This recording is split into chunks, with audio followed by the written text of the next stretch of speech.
Bom dia, senhoras e senhores. Sejam bem-vindos à teleconferência da Tupi SA para a apresentação dos resultados referentes ao segundo trimestre de 2025. Esta conferência está sendo gravada e o replay poderá ser acessado no site da companhia em ri.tupi.com.br. A apresentação também estará disponível para download na plataforma e no site de RI. Informamos que todos os participantes estarão apenas ouvindo a conferência durante a apresentação e, em seguida, iniciaremos a sessão de perguntas e respostas, quando mais instruções serão fornecidas. A apresentação está sendo gravada e traduzida simultaneamente. A tradução está disponível clicando no botão Interpretation. Para aqueles ouvindo a conferência em inglês, a opção de silenciar o áudio original em português, clicando em Mute Original Audio.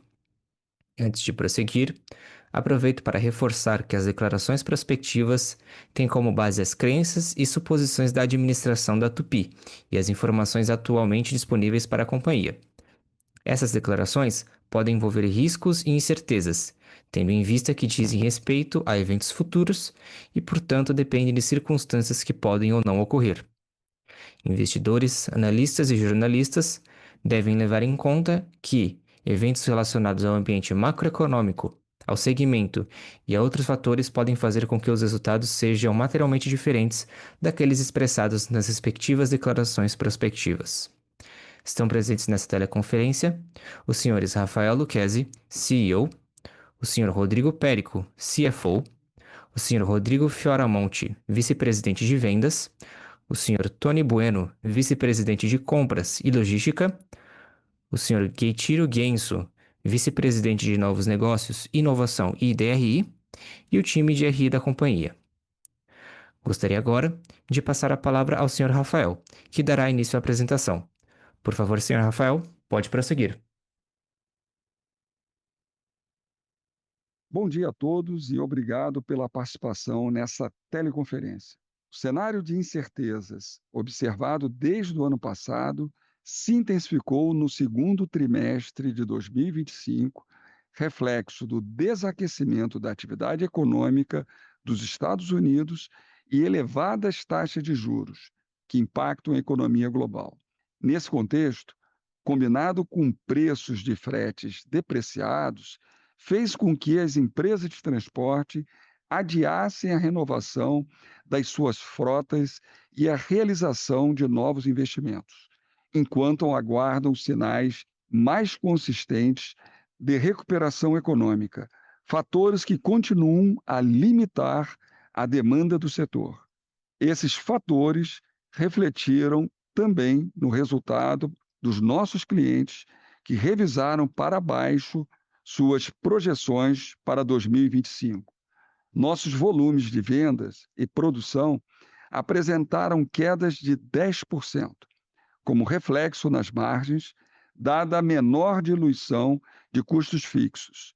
Esses efeitos, em conjunto, impactaram o EBITDA do período em cerca de 90 milhões de reais. Realizamos movimentos de consolidação de mercado que foram importantes para a estratégia da companhia. E isso nos trouxe maior capacidade competitiva e aumento das nossas posições de mercado. Nós vamos discutir isso ao longo da apresentação. É claro que isso trouxe também maior ociosidade estrutural. Como resultado desses fatores, a margem de EBITDA ajustado do segundo trimestre foi de 8%, composta por 7% do negócio tradicional e 10% da MWM. Os novos negócios têm contribuído para a diversificação da nossa receita em segmentos com alto potencial de crescimento e rentabilidade, como reposição, energia e descarbonização, além da maior oferta de produtos e serviços com maior valor agregado, e representam crescimento de 12% nesse trimestre.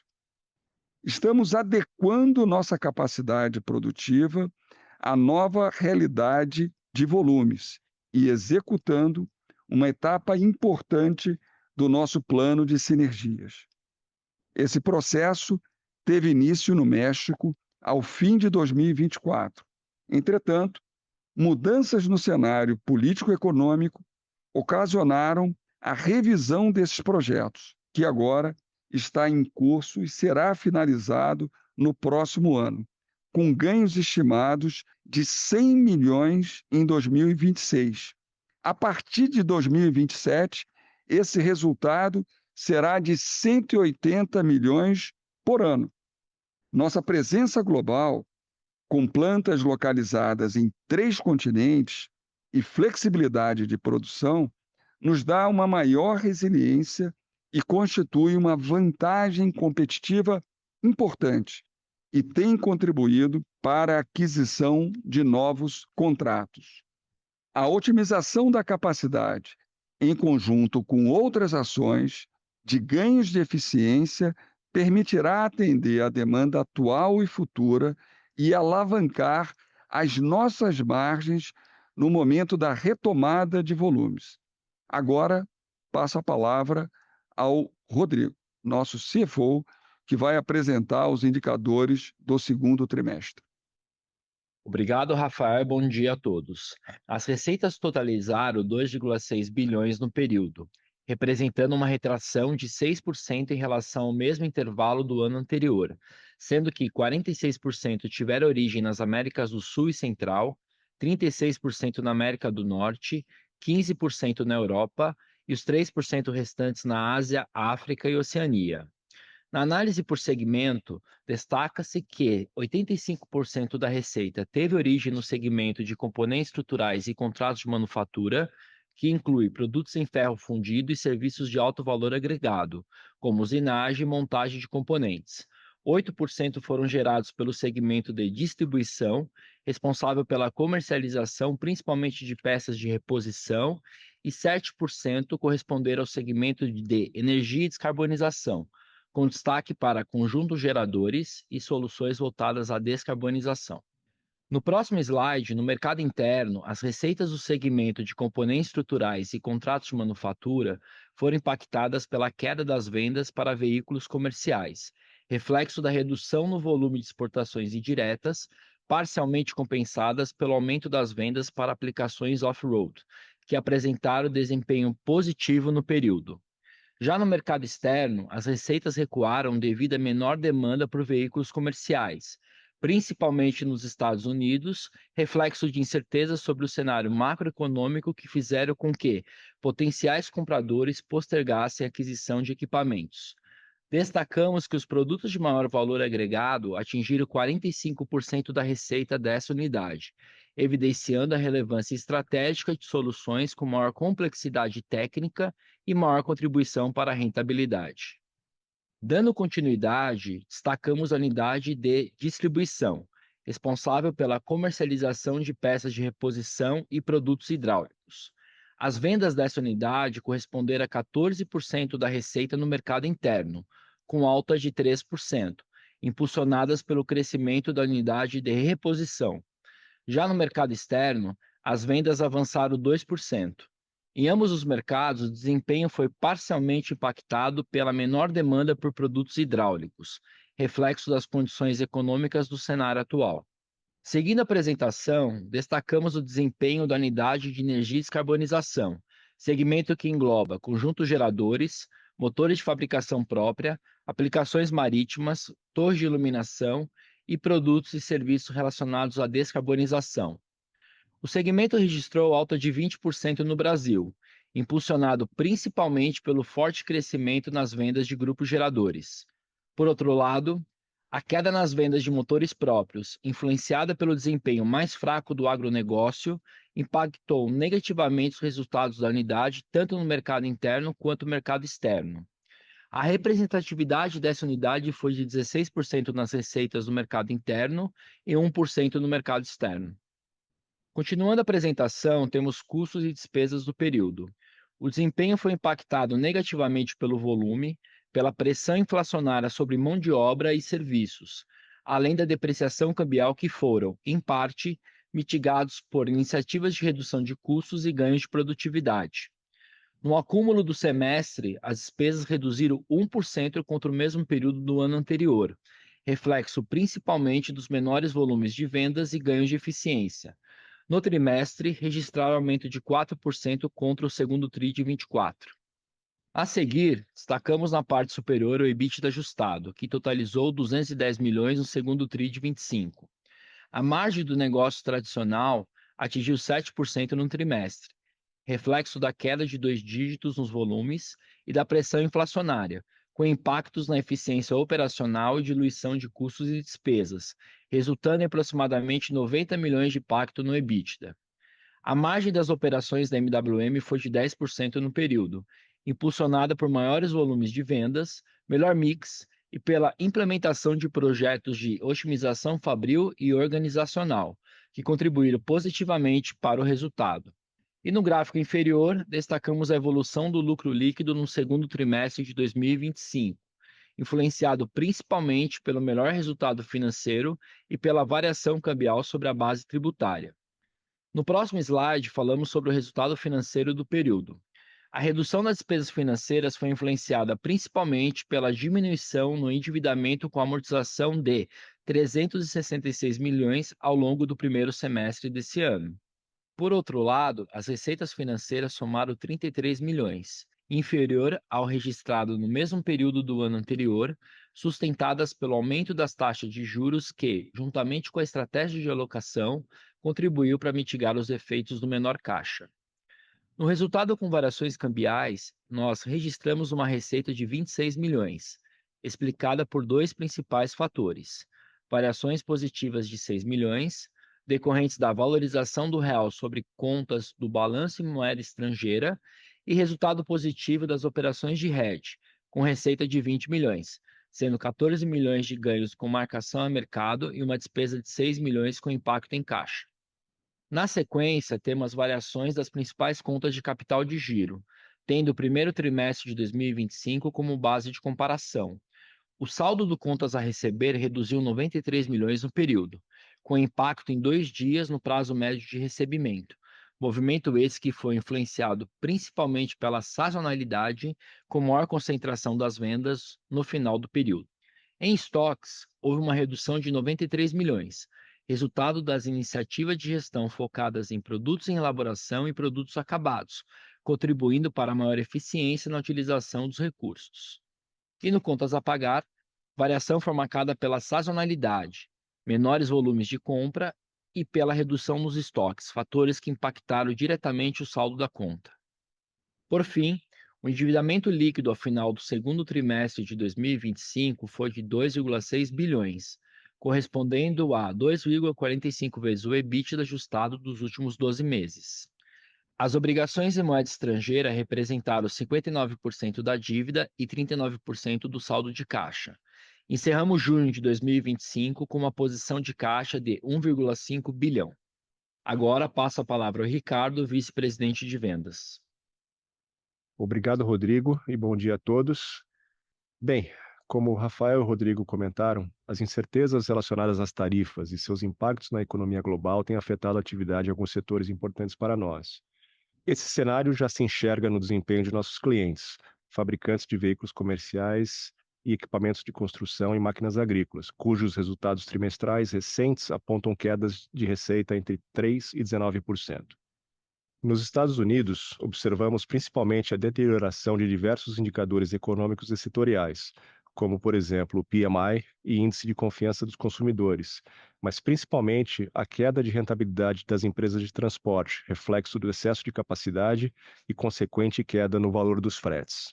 E com isso, como nossos clientes do segmento de veículos comerciais já divulgaram, a venda de caminhões sofreu retração importante no segundo trimestre do ano, pois boa parte dos frotistas segue com a postura de esperar para ver, postergando suas compras.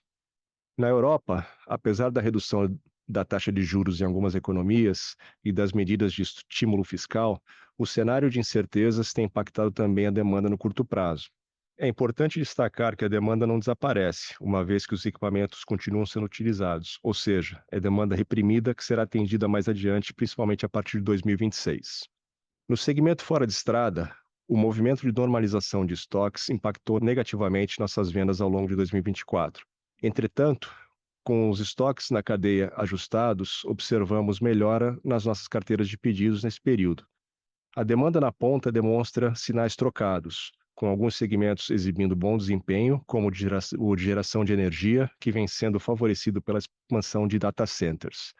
Por outro lado, segmentos como o de construção e de mineração vêm sendo impactados pela postergação de investimentos. Esse é um bom momento para destacar que estamos crescendo no segmento de geração de energia e, conforme anunciamos em fato relevante ontem, conquistamos novo contrato para fornecimento de cabeçotes para essa aplicação. Passando ao próximo slide, quero falar sobre os reflexos das tarifas para o nosso negócio e como a nossa presença em 3 continentes representa uma vantagem competitiva importante. Construímos um arranjo único na indústria que nos permite alocar produtos em diferentes plantas. Isso representa um instrumento de mitigação de riscos, mas ao mesmo tempo nos permite oferecer produtos que ajudam nossos clientes a cumprir os requerimentos de conteúdo regional. Esse diferencial tem permitido a aquisição de novos contratos, que, conforme já anunciamos ao mercado, totalizam receitas anualizadas adicionais de 1,4 bilhão.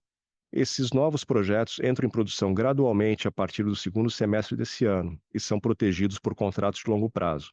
São projetos que possuem mais alto percentual de agregação de valor, como serviços de usinagem e submontagem, e que contribuirão para enriquecer o mix de produtos, com impacto positivos nas margens. Falando das tarifas, nossas exportações para os Estados Unidos a partir do Brasil representam aproximadamente 14% das receitas totais. A partir de 2 de abril, nossos produtos ficaram sujeitos à tarifa de 10%, cujo repasse ao cliente é amparado por contrato e já foi realizado. Desde 6 de agosto, nossos produtos ficaram sujeitos à tarifa de 50%. Entretanto, nós temos estoques nos Estados Unidos de produtos que foram internados com tarifa de 10%, que nos dão cobertura de cerca de 10 semanas. Adicionalmente, produtos que foram embarcados antes de 6 de agosto e que cheguem aos Estados Unidos até 4 de outubro permanecem sujeitos à tarifa de 10%. Considerando então esses estoques já internados e os produtos em trânsito, praticamente teremos cobertura até o final do ano. Desta forma, não esperamos impacto em nossos resultados em 2025. Esses estoques também nos conferem um prazo razoável para trabalharmos em ações de mitigação da tarifa de 50%, como, por exemplo, transferir a produção para o México, lembrando que produtos que cumprem com os requisitos do USMCA estão isentos de tarifas atualmente. Essa possibilidade comprova a resiliência do arranjo industrial da Tupy, que seguramente é valorizada por nossos clientes. Agora eu passo a palavra ao Tony, nosso vice-presidente de compras e logística. Obrigado, Ricardo. Bom dia a todos. No próximo slide, eu quero detalhar o nosso projeto de desmobilização da capacidade. As aquisições trouxeram diversos benefícios comerciais em áreas como compras e logística, mas também trouxeram capacidade ociosa. Nosso plano de sinergia já considerava a adequação da capacidade produtiva e dos estoques, e ganhou ainda mais relevância nesse cenário de queda de volumes. Esse processo teve início no México, em 2024, e será intensificado em 2025 e em 2026 em todas as plantas. Originalmente, o plano era concluído ainda este ano, porém, o contexto de tarifas ocasionou a revisão desses projetos, dada a relevância estratégica ainda maior das operações do México. Essa reorganização resultará em uma redução de aproximadamente 25% na nossa capacidade, em comparação com o cenário pós-aquisição das plantas de Aveiro e Betim, e está em linha com a nossa estratégia de aquisição e integração. Os efeitos dessas ações começarão a ser percebidos a partir do próximo ano, com impacto anual de 100 milhões em 2026 e 180 milhões ao ano a partir de 2027. Decorrentes da redução de custos fixos e otimização de custos variáveis. Essa nova capacidade nos permite atender a demanda atual dos clientes e também já considera o aumento dos volumes em 2026 e também o crescimento futuro, por meio da conquista de novos contratos.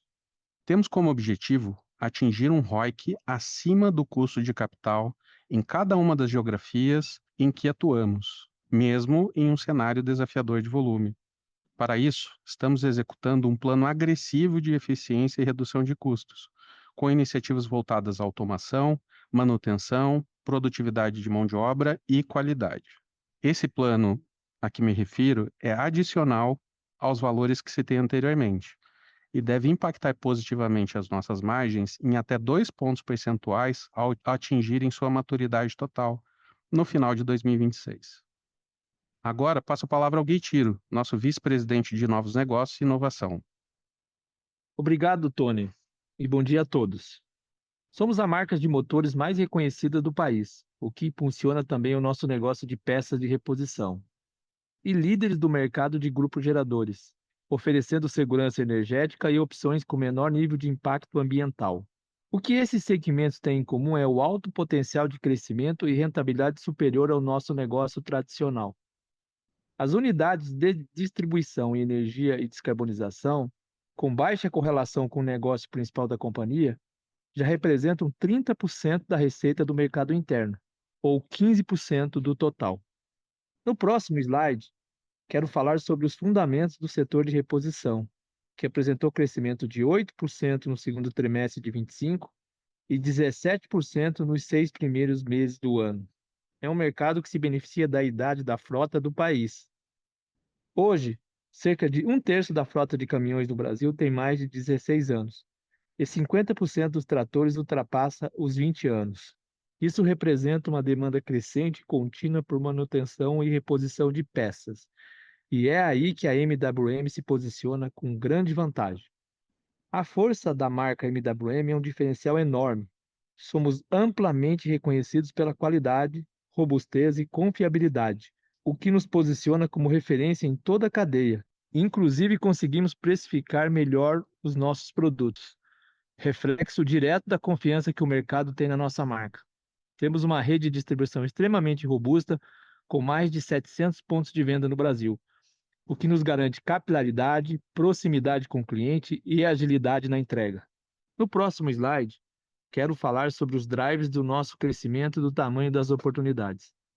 Aproximadamente 30% dos motores diesel em circulação no Brasil foram produzidos pela MWM, o que nos dá uma base instalada muito relevante e abre espaço para ampliar a nossa atuação com peças opcionais e multimarcas. Desde o início do desenvolvimento da linha opcional em 2017, já conquistamos 7% do mercado, que antes utilizava peças paralelas. E ainda participamos de apenas 1% do mercado multimarca, peças para motores de outras montadoras. Estamos ampliando o nosso portfólio e avançando nesse mercado, inclusive com uma curadoria de produtos na China. No próximo slide, abordo o segmento de grupo de geradores, que passamos a oferecer em 2019 e no qual tornamos líderes nacionais em poucos anos. As receitas cresceram 19% em relação ao ano passado, impulsionadas principalmente por um mix de produtos mais favoráveis. Estamos aumentando também as margens, através de ganho de eficiência no processo de fabricação. A demanda por estabilidade energética segue em alta, abrangendo centros urbanos, aplicação fora de estrada e o agronegócio. Nossa estratégia de crescimento inclui a ampliação de portfólio para esses mercados, o aumento das exportações, atualmente atendemos 19 países, e a oferta de produtos maiores para aplicação em data centers. No próximo slide, quero falar sobre os nossos projetos de transformação veicular. Estamos em conversas avançadas com empresas do transporte urbano, ônibus e coleta de resíduos. Esses setores representam um mercado endereçável de cerca de 180 mil veículos para as nossas soluções com motores a gás natural, biometano e etanol. Políticas públicas têm contribuído para a adoção em escala dessas tecnologias. O município de São Paulo, por exemplo, utilizará soluções de biometano nas frotas de ônibus urbanos, e a MWM será protagonista nessa jornada, contribuindo com o conhecimento técnico em tecnologia de motores e biocombustíveis. Enfim, tem muita coisa acontecendo. E como diretor de relações com investidores, estou muito contente em anunciar que inauguramos mais um canal para divulgar nossas iniciativas, estratégias e visão de futuro para o mercado. Nessa primeira edição, disponível no nosso site de relação com investidores, nosso gerente de RI, Hugo Ziertno, tem uma conversa com os nossos líderes das unidades de distribuição, energia e descarbonização. Nosso CEO, Rafael Lucchesi, Ricardo e Tony também participam dessa edição, discutindo o nosso resultado e os planos para a unidade de componentes estruturais. Convido todos a assistirem ao conteúdo que está diretamente relacionado ao desempenho desse trimestre e aos próximos passos da companhia. Agora, iniciaremos a nossa sessão de perguntas e respostas. Iniciaremos agora a sessão de perguntas e respostas. Para fazer uma pergunta, por favor, clique em levantar a mão. Se sua pergunta for respondida, você pode sair da fila clicando em abaixar a mão. Nossa primeira pergunta vem do senhor André Mazzini, do Citi. Senhor André, seu microfone já está liberado.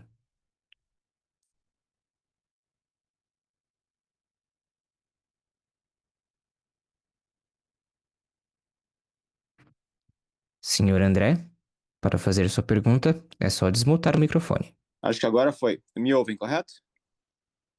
Agora acho que foi, né? Estamos ouvindo. Ah, perfeito. Desculpa, pessoal. Meu Zoom aqui tava difícil.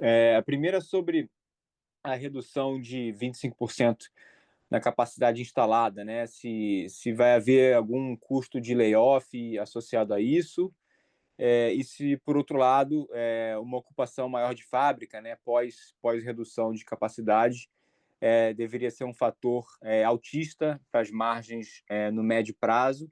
Essa é a primeira. E a segunda sobre também margens, né? A margem da MWM está sendo um destaque, né? Ali está em 10%. Era por volta de 6% quando vocês adquiriram. Então, falar dessa operação, se para frente também dá para melhorar a margem na MWM, vocês comentaram de automação de chão de fábrica e etc. Se a da MWM dá para subir ainda mais do que esses 10 que vocês printaram no segundo TRI. Obrigado. Oi, André, tudo bom? É um prazer estar falando aqui contigo, Rafael Lucchesi. Veja só, o ajuste de capacidade é, de fato, uma agenda que estava já prevista na nossa estratégia. Nós tivemos que fazer uma transição.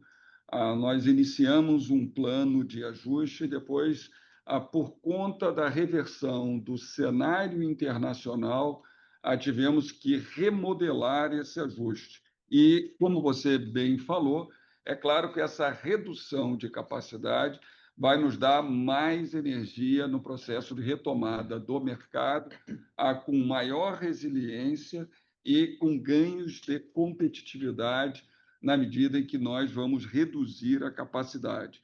Em complemento a essa minha resposta, eu vou passar para o Tony. André, bom dia, obrigado pela pergunta. Complementando, nós saímos basicamente nesse movimento de uma ocupação aproximada de 65% para 80% de ocupação das nossas plantas, né? E isso naturalmente favorecerá as nossas margens, né? Obviamente que isso conectado a todos os demais movimentos que nós citamos previamente, essa fatia especificamente tem uma grande participação nas nossas projeções. Oi, André, bom dia. Rodrigo falando.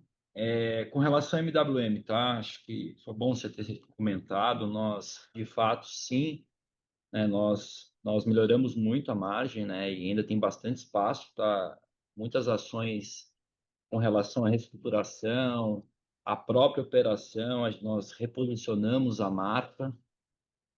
Tudo isso, nesses últimos 18 meses aí, como o mercado pode enxergar, trouxe um incremento bastante significativo para a operação. E nós também temos aqui, nós reposicionamos as unidades, né? Ou seja, nós temos 3 unidades muito bem definidas dentro da nossa estrutura, né? Nós temos líderes capazes aqui, muito hábeis, né? Que olham em específico muito o PNL das suas unidades, tá?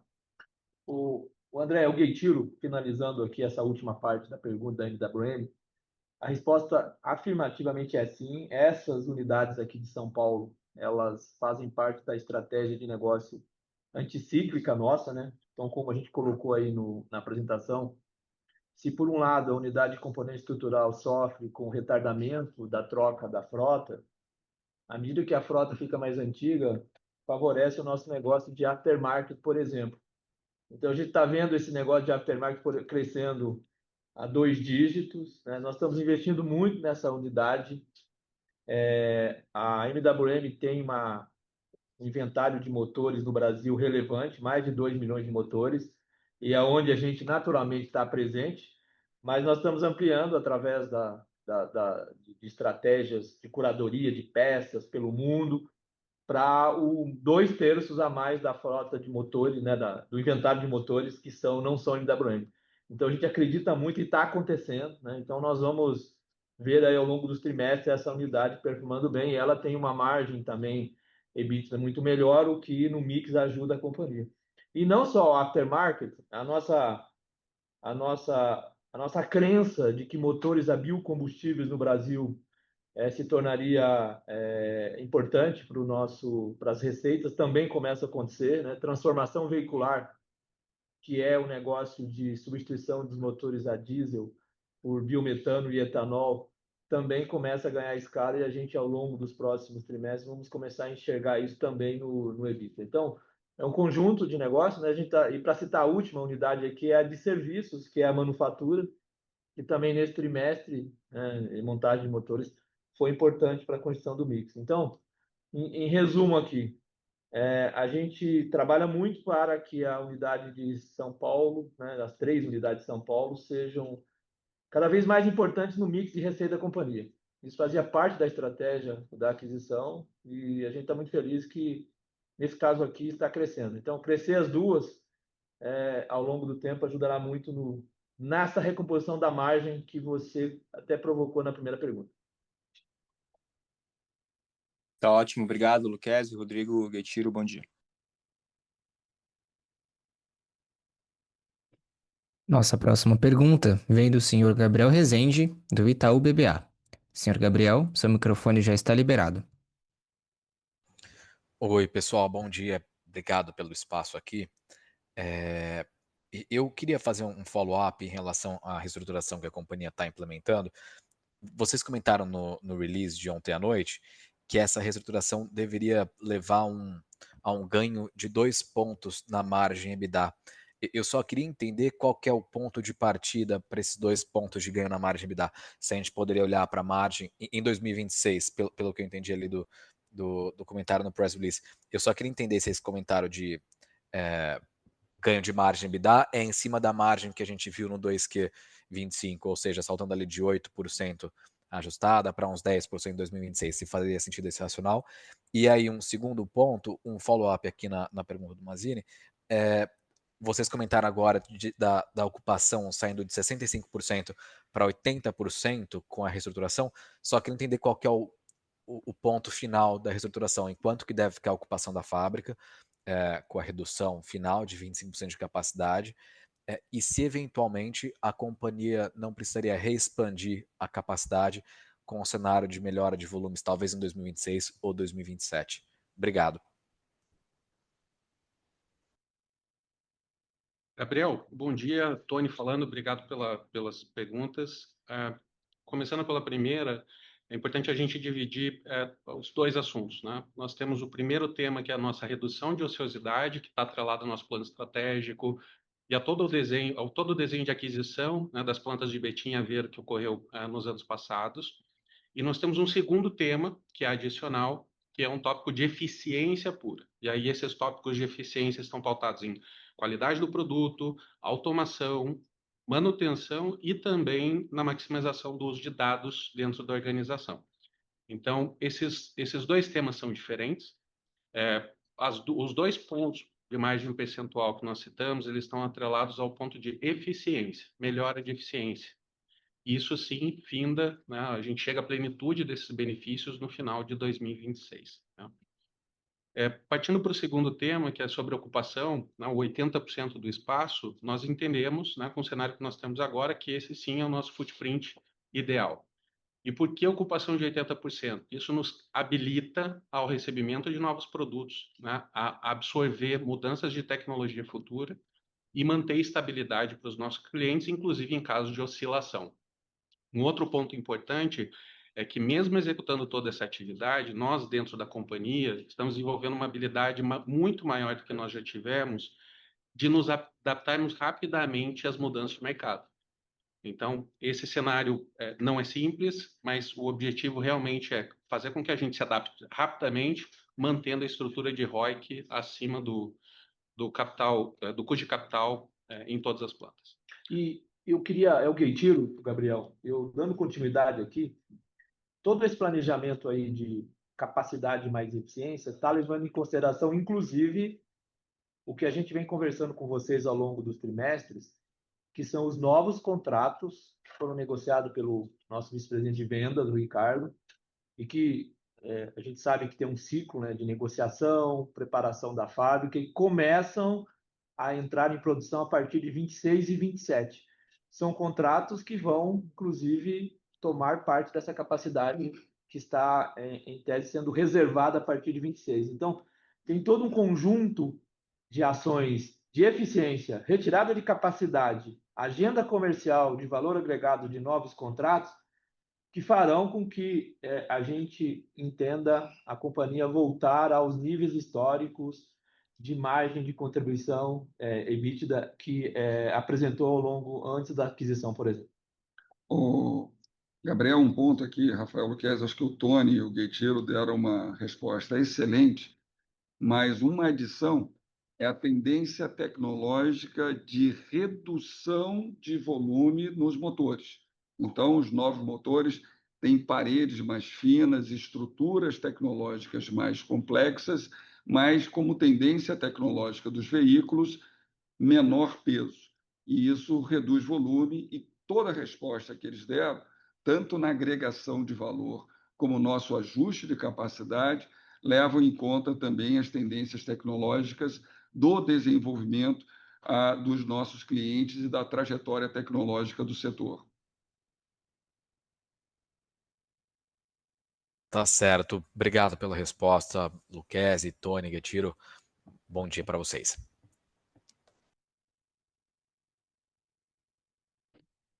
Nossa próxima pergunta vem da senhora Fernanda Urbano, da XP. Senhora Fernanda, seu microfone já está liberado. Bom dia, pessoal. Obrigada pelo espaço. São duas perguntas aqui do nosso lado. Primeiro, só um follow-up nessa questão da reorganização Fabril.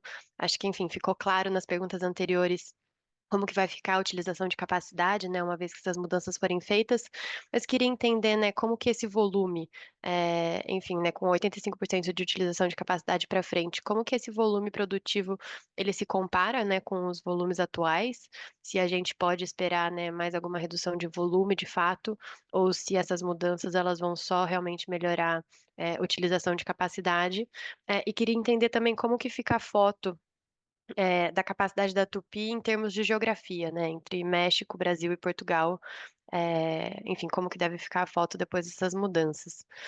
E ainda nesse contexto, uma segunda pergunta, queria entender como que vocês estão vendo as perspectivas de geração de caixa, uma vez que as mudanças elas estiverem completas, né? Vocês mencionaram no release e na apresentação também, uma monetização mais eficiente do capital de giro, né, apesar de um EBITDA, potencialmente mais baixo.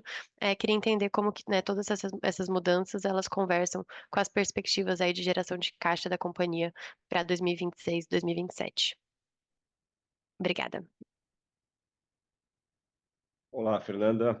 Bom dia. É o Ricardo Fioramonte, VP de Vendas, que está falando.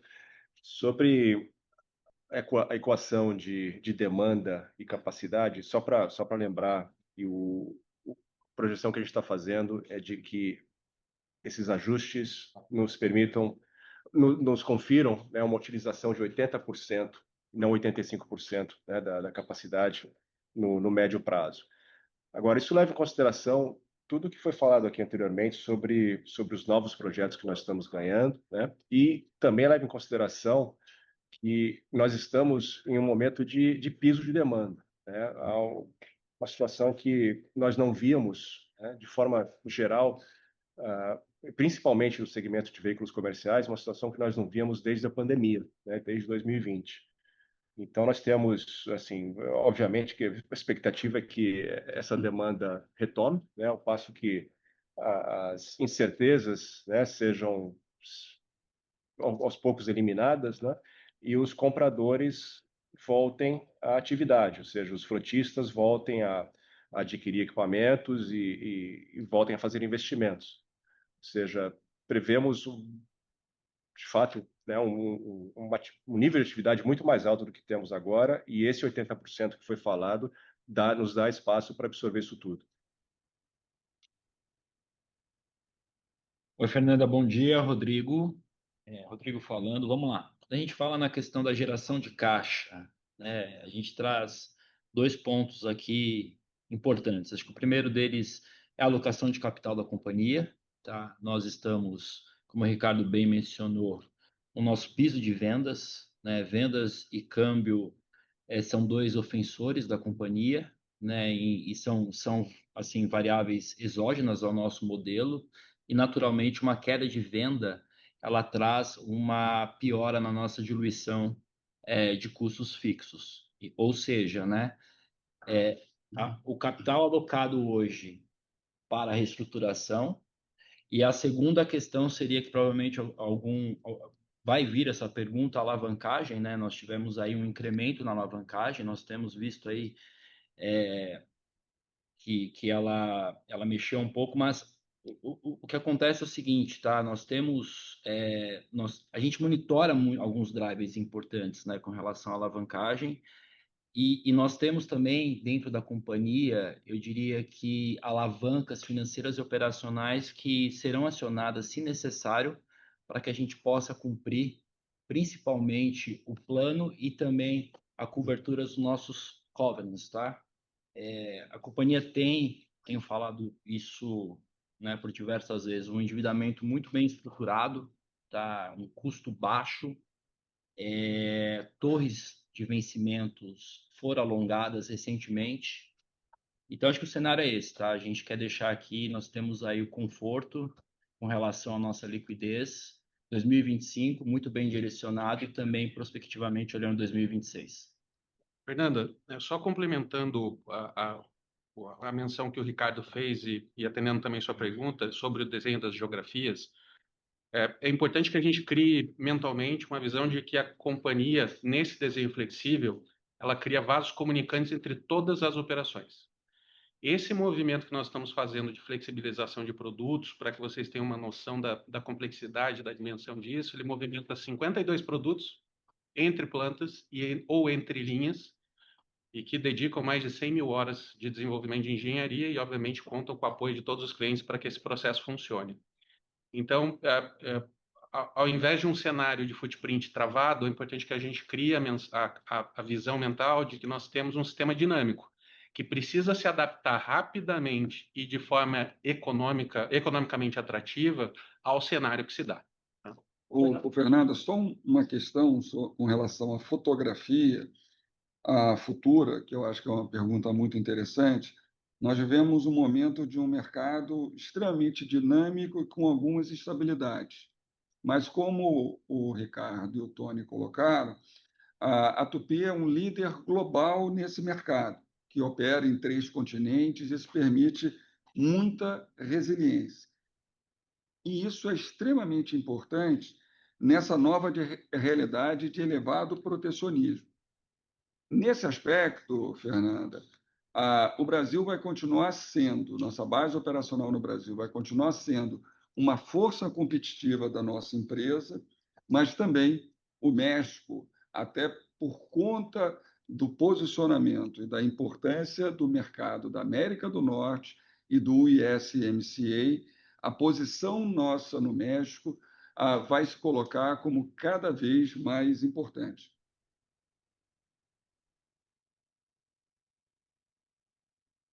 Tá super claro. Obrigada, pessoal. Bom dia.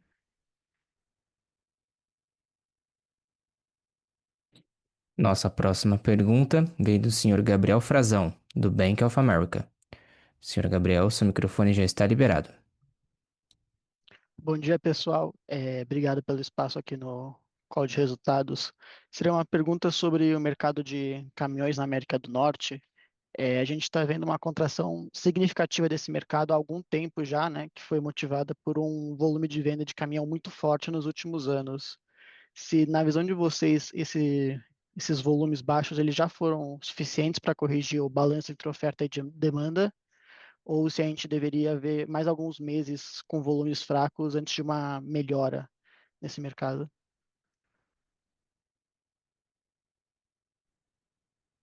Oi, Gabriel. Bom dia, Ricardo Fioramonte novamente. A julgar, né, sendo objetivo, né, a julgar pela atividade de pedidos, né, e a carteira de pedidos das montadoras nos Estados Unidos, é de se esperar que a gente não veja uma recuperação muito significante, né, no próximo trimestre. É possível que a indústria continue demonstrando fraqueza, esses níveis baixos de atividade ao longo do terceiro TRI, né? Mas, ao mesmo tempo que a gente diz isso, né, é super importante a gente ressaltar que a frota está sendo utilizada, os equipamentos estão em uso, estão sendo depreciados, e o que está acontecendo é simplesmente uma postergação de demanda, né? E isso seguramente, né, nos favorecerá em períodos futuros. A gente espera que essa atividade volte à normalidade a partir do início de 2026. Né? É uma mudança grande em relação à expectativa da indústria como um todo, no início desse ano, quando não apenas esperavam-se, né, volumes assim, mais altos do que a gente está vendo, mas esperava-se também o início de um pre-buy, né, que agora já saiu de cena e, enfim, a gente trabalha, né, com a perspectiva, nesse momento, de recuperação a partir de 2026. E, de novo, né, em se tratando de uma queda tão forte como a gente está vendo, é possível que o rebote venha também numa intensidade importante. Excelente. Gabriel, só em complementação, Rafael Luquezzi aqui, o PIB norte-americano em 2024 teve um crescimento de 2,8% e as projeções do nível de atividade para esse ano vai se situar em torno de 1,8%. Como você falou, a contração nesse segmento, os dados agora anunciados no segundo trimestre de 2025, para veículos comerciais, houve uma redução de 13% na América do Norte e nos Estados Unidos, e em off-road houve uma retração de 20%. Então, acho que isso vai muito ao encontro da sua pergunta. É claro que isso impacta a Tupy, porque estamos como fornecedor dentro dessa cadeia, e os Estados Unidos se constituem o nosso principal mercado, mas como o Ricardo colocou, nós aguardamos para 26 uma recuperação desse volume. Ô, Gabriel, é o Gueitiro. Eu só queria aproveitar o final aqui dessa questão sua para conectar ao que o Tony, nosso vice-presidente, cuida da operação, comentou do projeto nosso aqui de eficiência, de redução de capacidade, de flexibilidade das plantas, né? Então, nós estamos vivendo um momento, como o Ricardo falou, que a demanda não está vindo como inicialmente pensado durante o ano, por fatores exógenos e do mercado americano. Então, o trabalho aqui da operação é cada vez mais tornar nossas plantas flexíveis, de forma que a gente possa reagir do ponto de vista de custos à demanda que, porventura, não se confirme, como produzir na planta que tenha a melhor eficiência da nossa geografia. Então, é esse conjunto de medidas que a gente entende que a companhia, né, está executando com toda a intensidade agora em 2025 e ao longo de 2026, nos tornará muito mais eficiente, e aí que a gente tem a crença e espera retornar às nossas margens históricas antes das aquisições, que é o que motivou a gente a aumentar a nossa capacidade e a geografia pelo mundo. Certo, ficou super claro, pessoal. Obrigado.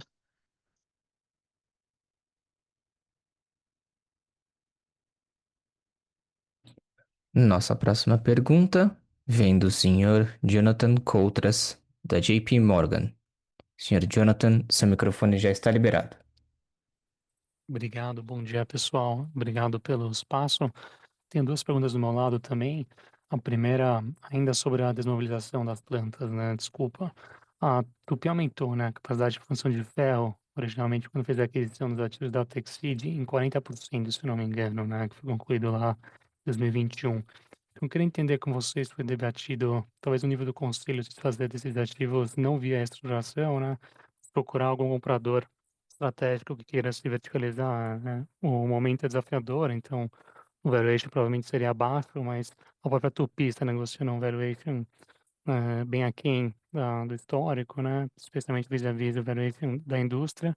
Eu ainda poderia também aumentar o foco da Tupi na montagem e na própria MWM, né? Talvez não vender a planta de Aveiro, dado que tiver um footprint estratégico na Europa, especialmente com as tarifas menores versus do Brasil. E o plano com estruturação, né, e write-offs, né? Tem alguma estimativa do valor desses gastos para os próximos trimestres, né? Só porque vocês falam do impacto positivo para 2026 em diante, mas qual seria a contrapartida no curto prazo, né? Então, esse é o primeiro tema. E o segundo tema, na margem bruta, né? Qual foi o principal ofensor, nesse trimestre, né? Porque quando a gente olha o histórico, a empresa já tinha reportado quedas de volumes de 2 dígitos também, até antes da pandemia, mas o efeito na margem não foi tão negativo, né? A questão é mais uma base de custo fixo muito maior por conta dos M&As, ou se tem algum outro fator específico para esse trimestre, barra ciclo? Obrigado, pessoal. Oi, Jonathan, obrigado pela pergunta. Ricardo Fioramonte novamente.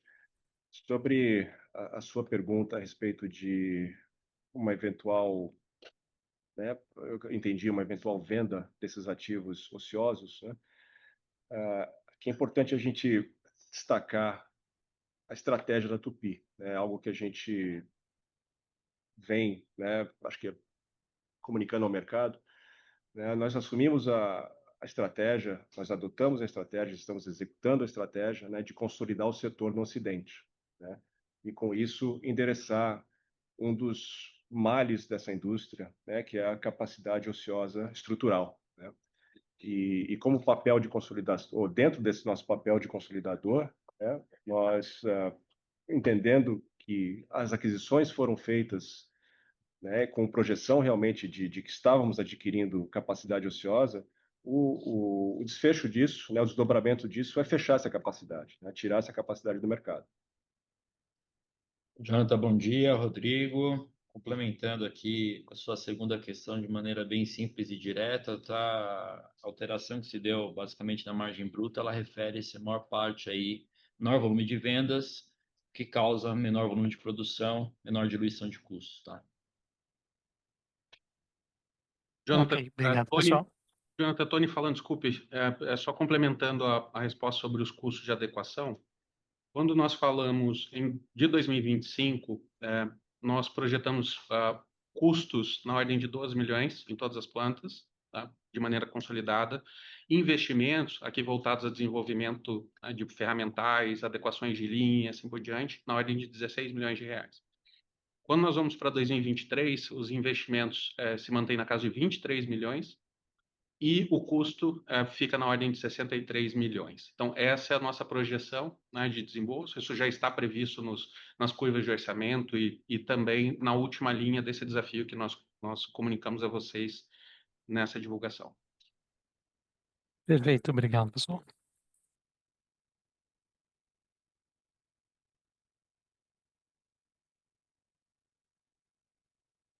Nossa próxima pergunta vem da senhora Andressa Varotto, da UBS BB. Senhora Andressa, seu microfone já está liberado. Bom dia, obrigada, pelo espaço. Eu tenho 2 pontos. O primeiro em relação à tarifa, o Brasil aí sofreu essa tarifa de 50%, né? Eu queria entender se existe diferença em relação ao que a Tupi exporta do Brasil para os Estados Unidos, o que estaria incidindo 50% ou o que estaria, né, sob a tarifa de 25%, que é a tarifa setorial, para o setor automotivo.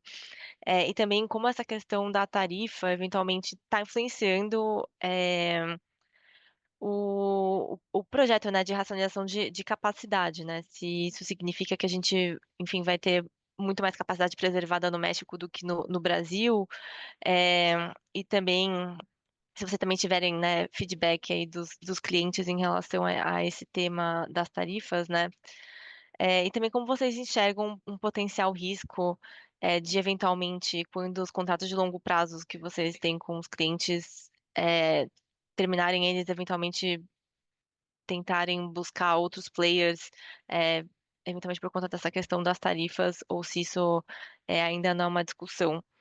E a minha segunda pergunta seria referente aos novos contratos que começam já entrando no segundo semestre, né? Se vocês puderem dar uma indicação do quanto eles podem adicionar de receita, né, nesse segundo semestre e no ano que vem, e expectativa de como esses contratos podem impactar na margem também.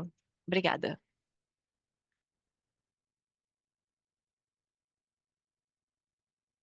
Olá, Andressa, Ricardo novamente.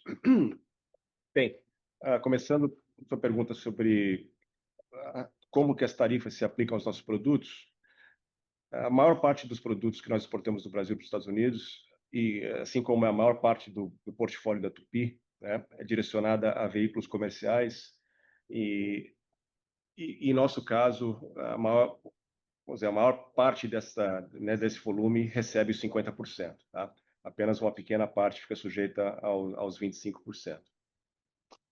Agora, você perguntou sobre, né, como isso impacta a questão da reorganização Fabril, né?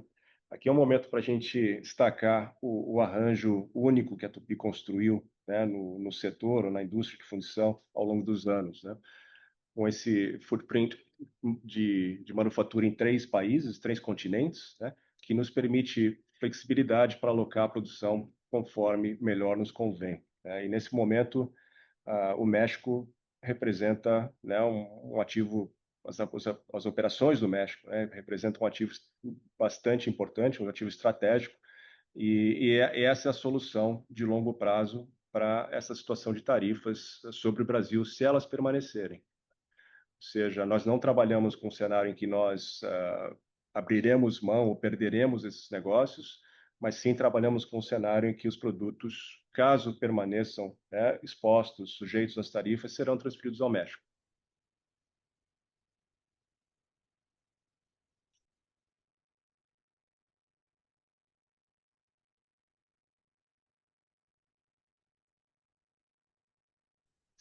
Andressa, voltando à sua segunda pergunta sobre os novos contratos, nós já deveríamos estar sentindo seu impacto maior esse ano. Não está acontecendo por conta vamos dizer, da condição, né, da indústria de veículos comerciais nos Estados Unidos, mas seguramente a partir do ano que vem nós teremos sim, né, o efeito positivo da entrada desses contratos, e nós acreditamos em até 10% de crescimento nas receitas oriundas dessas novas aplicações, desses novos projetos. Andressa, é o Gueitiro. E só para ressaltar aqui que o que a gente já fala em alguns trimestres, né? Toda essa agenda comercial construída aqui pelo vice-presidente Ricardo, ela foi, e que começa a gerar receita em 26, 27, foi construída aí ao longo dos últimos 3 anos passados. E já, né, a partir de um cenário do consolidador da indústria no Ocidente. Ou seja, já com poder de barganha muito maior por conta da nossa estratégia das plantas dos 3 continentes, do tamanho e do volume. Então, o Ricardo pode até comentar um pouco mais aqui, que esses novos contratos, né, que tem uma agenda de mais de bilhão, já vem com uma agregação de valor e sobre novas condições de margem de contribuição. É isso, né, Ricardo? É isso. Nós estamos precificando o valor que nosso footprint oferece aos nossos clientes. Ou seja, nós somos hoje, né, a única fundição independente que tem condição de fornecer blocos e cabeçotes na região do USMCA, né, e com produtos que, então, cumprem com os requisitos do USMCA e ajudam os nossos clientes a cumprirem com os seus requisitos de conteúdo regional. E aí, assim, a gente está passando por esse momento conjuntural, né? Então, alguns desses contratos novos, inclusive, já deveriam estar puxando produtos, né? Não estão acontecendo porque toda a discussão que a gente fez aqui no call, e vocês estão acompanhando, mas essa agenda de novos contratos, combinada com essa flexibilidade das plantas que o nosso vice-presidente de operações aqui e logística, Tony, comentou, é que sustenta a nossa crença aí de que a operação de componente estrutural, em algum momento aí do tempo, voltará às margens históricas que a gente tinha antes dessa estratégia de consolidadores. Perfeito, muito obrigada.